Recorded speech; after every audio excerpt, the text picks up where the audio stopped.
Paano po mag-print ng t-shirt na gamit ay paper stencil? At paano po matatanggal ang photo emulsion chemical sa seal screen? Gusto niyo pong malaman? Panoorin niyo po ang video kong ito at inyo pong tapusin.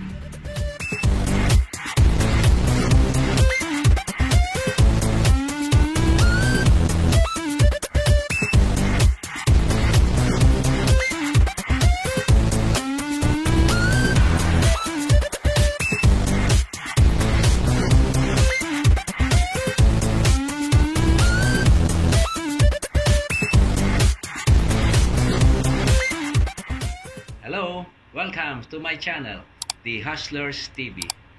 Panoorin niyo po ang video kong ito at tapusin. Please subscribe my channel, The Hustlers TV, at paki-click nyo na rin po ang notification bell para ma-updated po kayo sa mga video kong i-upload. Ito po ang mga kailangan nating gamit para makapag-print ng t-shirt. Ito po ang ating screen. Pag tayo po ay walang bakanting screen o available, pwede po natin gamitin yung ating dating screen. Yung aking papel na nilagyan ng print. No, ayan, no. So, natin ng ilaw.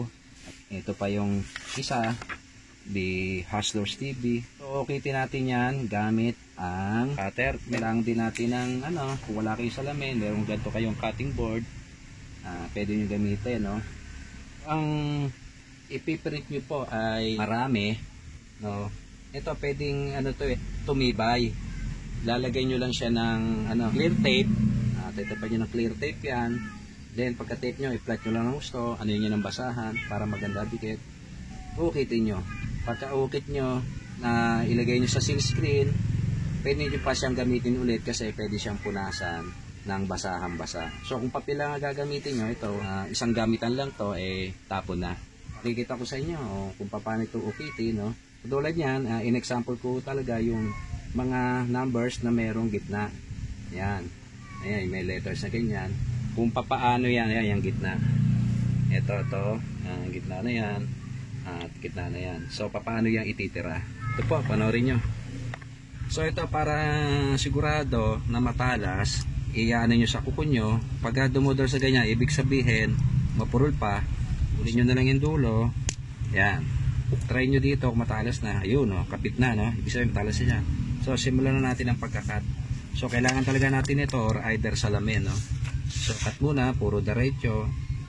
Kung may hirapan kayo sa ganitong manual, gamitan nyo siya ng ruler. Ito, pwede nyo lagyan to ng ganyan. Ayan, ganyan. Ang parang pinaka-brace niya, parang hindi siya malaglag. Ayan, pwedeng ganyan. So, ayan, pwedeng ganyan. Pati ito, 6. Mas maganda siguro sa gitna to. Sa gitna. Ayan, ganyan.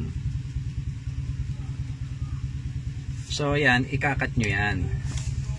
Ikakat nyo yan. Ito, diretso. Kat nyo ng diretso, diretso. Ayan, ayan, ganyan. Kat nyo. So, ayan, kat. So, kat nyo dito. Kat nyo dito. So, cut nyo rin dito. So, gamitan nyo ng ruler kung kayo nahihirapan sa ganitong Ayan, cut nyo dito. So, ito na, natabas na siya, diba? Hindi siya nalaglag. So, pwede nyo tabasin yan dito. Pwede nyo tabasin yan doon. Kung gusto nyo ito, ititira nyo lang yung portion na gitna na yan para gusto nyo buo, yung walang brace sa print. So, ito pa yung number 6, no? Ganun din, same din. Simple. So ngayon para medyo maganda yung mga kanto niya, sharp ganun yun ng ng kuko para magsarado yung mga tinamaan ng blade. Hindi may iwasan kasi nasosobra talaga pag mo, kaya yan para maging sharp pag ipinrint nyo sa t-shirt. Sa tandaan nyo po, kung gusto nyo na wala to at gusto nyo ibuo, tanggalin nyo lang doon, tanggalin nyo lang doon, tanggalin nyo dito. Itong lalaglag na to, itong matitira na to ay itabi nyo. Parehas din ito. Tabasin nyo yan, tabasin nyo doon, tabasin dito, diba? So, ito naman yung susunod ko, yung The Hustlers TV. Ganun din pamamaraan. Yung mga ganyan na mayroong gitna, lagay nyo rin ng gano'n. Ito, panoorin nyo, ha? Tulad ng letter D, pwede nyo siyang lagyan dito. Ayan, dyan. Yan. Yan, itong letter A, pwedeng dito. Yan, manipis lang para hindi masyadong tingnan. Tapos letter R. So, pwede nyo natabasin. Puro patayo lang muna. Ayan, puro patayo. Puro patayo lang muna. So, yan, yung mga kanto. So, tabasin naman natin ang diretso. Ayan, pwede yung ruler yan eh. Yung isang diretso na yan para pantay na pantay. Pero naman, habang pinapanood mo yung ano, ay hindi naman ganun kadali din. Basta sa actual na. Pero at least meron kayo idea, diba? The Hustlers TV. So sa mga hindi pa po na pag-subscribe sa channel ko, ayan, The Hustlers TV, paki-subscribe lang po at paki-click lang po yung notification bell para updated kayo o ma-notify. So pagtaas po nito, ayan, muna lang po natin to. Punta po tayo sa sales screen. Tuturo ko naman po sa inyo ang pamamaraan kung paano ang pag-alis ng chemicals sa seal screen. Madali patanggalin. So pamamaraan yan, alam nyo paano matatanggal yung chemicals na yan. Gagamit lang po tayo nitong Sonrox, no? Yung Sonrox na yung original. Meron kasi ito na hindi original, yung medyo may mga ano na siya, may mga halo na, hindi siya ganun katapang. Maglalatag muna tayo. Ito, latagan natin itong ano, ito, ng tarpaulin. Latagan natin ng tarpaulin. Pagkalatan natin ng tarpaulin, lagay natin itong seal screen, no? Ito, lagay natin itong seal screen. Ayan. Ayan. Seal screen. Then, lalagyan natin ng Sonrox. Ayan. Butasin natin ng Sonrox ng 2 butas. Ganun lang, para hindi bumuhos. So, then, lalagyan nyo dito. Ganun nyo lang siya. Kaya lang natin siya mababad, no? Kailangan siya natin mababad. So, ayan po, no? May lang po natin konti ay atin po siyang tatanggalin. So, ayan, no? Ito po yung board na pagtatapatan ng t-shirt.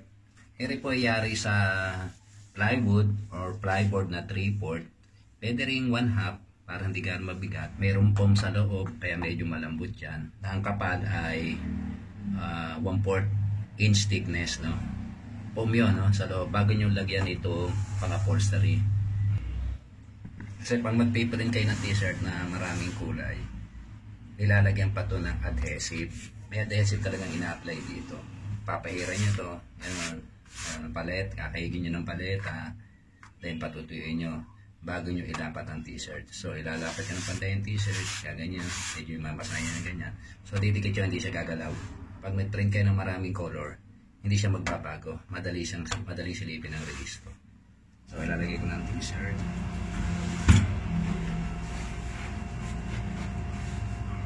So susunod natin. Ayan. Susunod natin. Ayan.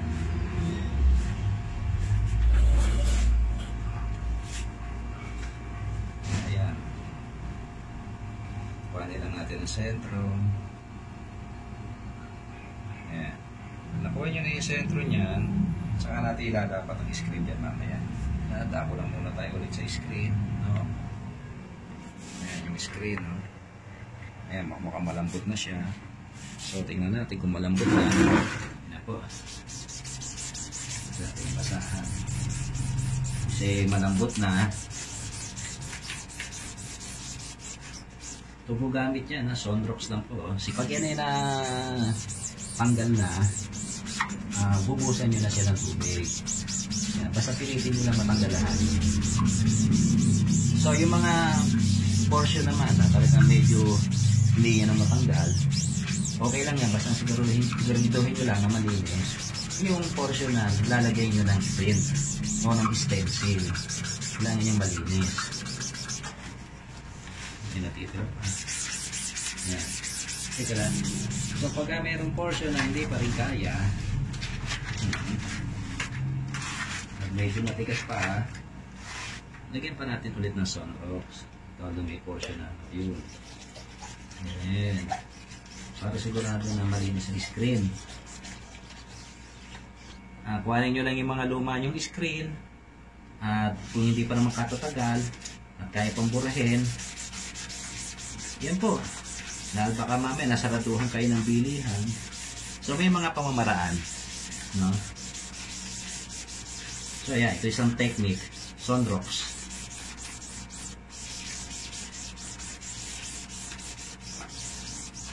Yan, Sonrox. So ayan, malinis na.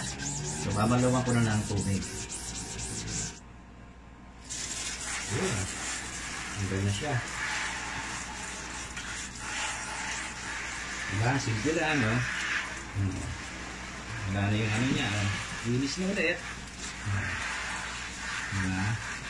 Ganun na kasimple ang pagtanggal ng chemicals sa seal screen o ang photo emulsion. Emulsion kung tawagin. Pero kung may mga hardener na, tuturo ko sa inyo, hindi na kayang tanggalin yung basta-basta. May hirapan lang kayo. Ito lang naman, kaya madali pang tanggal. Ayan. Dahil bago at walang hardener. Kasi yung hardener kasi ginagamit yun pag maraming t-shirt ang indipitrin para hindi siya mabutas kaagad. Kasi nabubutas yung chemical sa sobrang dami. So, ayan. Malinis na ulit. So, ayan, pwede na natin gamitin yan pagkatuyo. So, patutuyin muna natin. No? Then, pagkatuyo, ilalapat na natin sa t-shirt. Ito na po, ilalapat na po natin to. Ano rin po to. Gupitin muna natin. Gupitin muna natin. Yan. So, tapos itong The Hustlers TV. Ayan. The Hustlers TV. Yun, nalalagay yun. So, lalagay natin dito. Siguraduhin lang natin nasa gitna siya. Ayan. So, ang clearance dito ay at least mga 4.5 inches. No? Ayan, pagtutungin muna natin. Para isang kaburan lang siya. So, tepan lang natin. No?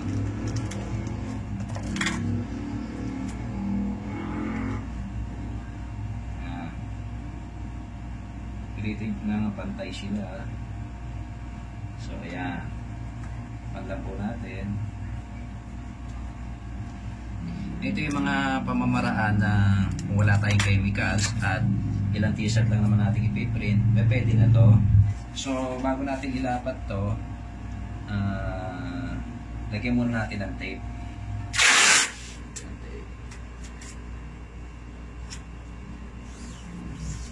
Lagyan muna natin ng packaging tape. Ikot.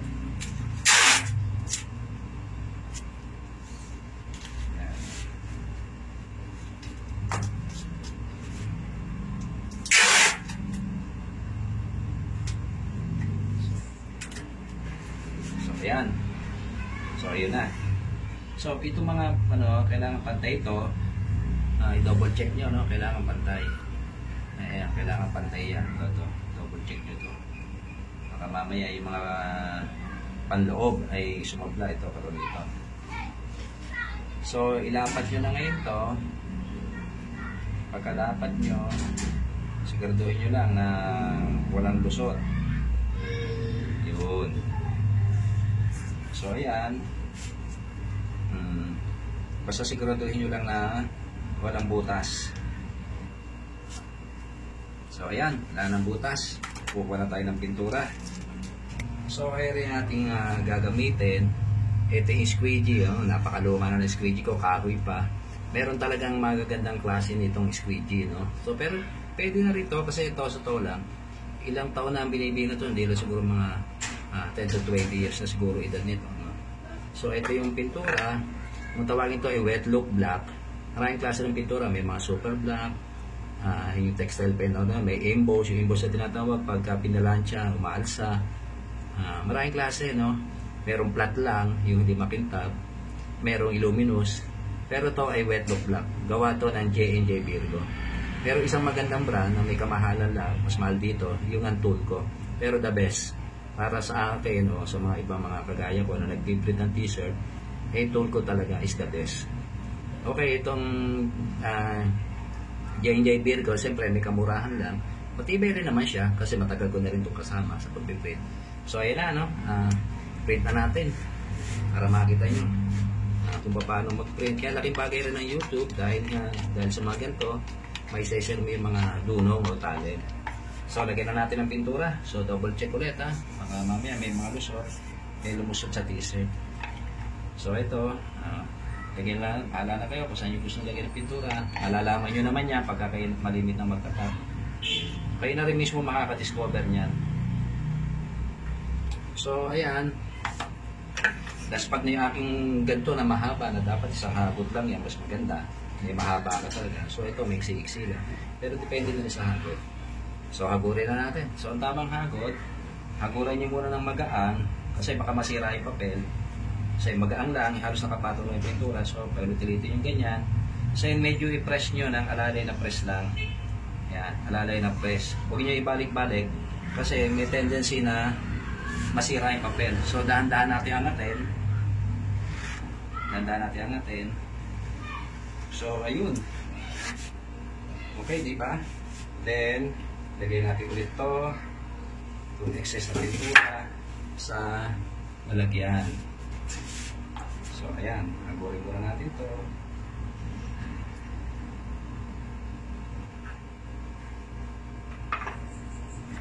Tapos itong screen, ito, huwag nyo hahayaang tumigas kagad. Kasi pagka ang pintura ay tumigas at na hanginan o nainitan, magbabara po yung screen. So hindi nyo na mapapakilabangan. So dapat hinugasan kagad yan. Tanggalin na natin yung papel. Ito yung papel. Yun na yung papel. Tanggalin na natin. Sira na yan kasi nga walang tape. Anuin na natin ng tubig. Tubig lang po ang panghugas. Ito kasi water based na lang po. Kaya tubig lang po. Ayan. Water based lang po siya. Walang po katalin, ha?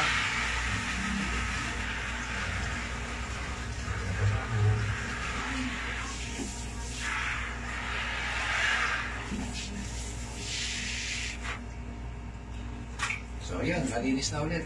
Ito, tanggalin natin kasi pag ito ay nagtagal, may iwanan yung pagdikit sa screen. Ito kahit hindi na, kasi protection to yan para doon sa mga staple wire. Kasi bisa nakakasugat, baka may makadali na pang yan nilagyan. So yan na po, no? Di ba po, no? Okay siya, So yan yung sinasabi ko sa inyo, kung, ayan, titigan yan, di ba? Yan ang sinasabi ko sa inyo, pwede namang mawala yan. Pwede yan. Yan, pwedeng mawala yan. To. Yun. Kasi kaya lang natin nilagay niya para hindi mawala yung ito, hindi mawala. So, pwede naman yan, natanggalin. Itatago nyo lang to, yan. Tatago nyo. Tapos, lagyan nyo na lang ng sign. Kung ito para sa number 6, para sa number 4, para sa letter D, para sa letter A, para sa letter R. Para ilagay nyo lang sa isang lalagyan. Para pag inilapad nyo sa t-shirt na yan o sa board, isa-isa nyong iaano yun. So, yun nga lang, may tendency lang pag marami gagawin nyo na abutin kayo ng tuyo dahil sa tagal na maglagay nyo. Kaya ang kalimitan ginagamit na pag ganyan maramihan ay photo emulsion na. Ito lang naman, mapag isa-isahan lang, pag 10 t-shirt hanggang 20 t-shirt, kung marunong na kayo, ay kaya nyo naman, madali rin naman siya. Kaya lang ito, pagka hindi kayo medyo hirap pa kayo sa paggawa nito, mas better na mag-chemicals na kayo.